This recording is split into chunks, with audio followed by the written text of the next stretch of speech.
కలహాల సీమ కాదు, ఇది ప్రేమ సీమ, కొబ్బరి సీమ. కొబ్బరి నీళ్ళు ఎంత మాధుర్యంగా ఉంటాయో, ఎంత మధురంగా ఉంటాయో, అలాంటి లేత మనస్సు ఉన్న ఈ కోనసీమని జగన్ వచ్చి కలహాల సీమగా చేయడానికి ప్రయత్నం చేశాడు.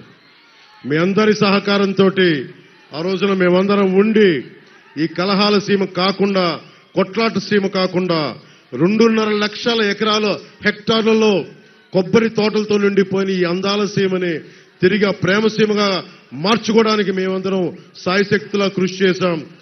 భవిష్యత్తులో కూడా కలహాల సీమ కాకుండా, కొట్లాట సీమ కాకుండా ప్రేమ సీమ ఉండాలి. అన్ని కులాల మధ్య శెట్టి బలిజలు గాని, కాపులు గాని, మాలలు గాని, మాదిగలు గాని, క్షత్రియ సామాజిక వర్గం, వాడ బలిజలు, మత్స్యకారులు, అన్ని బీసీ వర్గాల్లో ఉన్న సంఖ్యాబలం లేని 127 కులాలందరికీ కూడా, ముస్లింలకి